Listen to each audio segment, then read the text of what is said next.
When I design a car, I always try to think about what kind of personality this car has. So I try to sort of like visualize as a person first. My name is Jung Hyun Lee. I'm a lead exterior designer at Volvo Design Concept Center.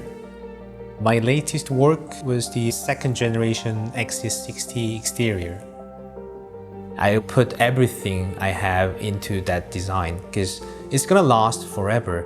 At some point, it's gonna be in the museum and my children will see that, my family, my friends, and I want them to be proud. I spent most of my life in Korea, but when I went to Sweden, the people take FIKA. That was quite unusual thing to me. So in the beginning, I didn't really understand. And then I tried to take some more time off, like socializing. And this FIKA made me feel a lot more open-minded, more creative, more efficient, and then a lot more friendlier than before to people. Scandinavian design is about minimalism. It's easy to add more lines. It becomes more interesting, but at the same time, it will get old quickly.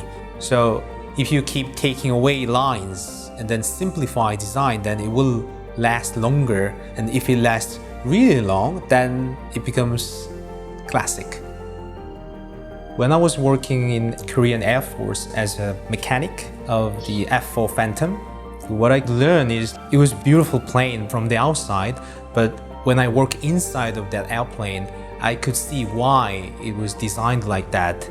It had to be like that. It had to be in that way. Every design has to have a function or a reason. That's the beauty of the design, I think.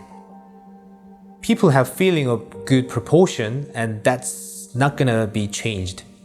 Proportion is like a number one thing when you design a car. If you're working on the street, then there's some car just passing by, but you feel something like, oh, that was different, that was something, what's that? So you had to look back, and that's the proportion. We try to keep that essence when we design the new cars. If you lose your identity, then the trend doesn't really matter. So that's really important to keep our own Volvo design identity and heritage.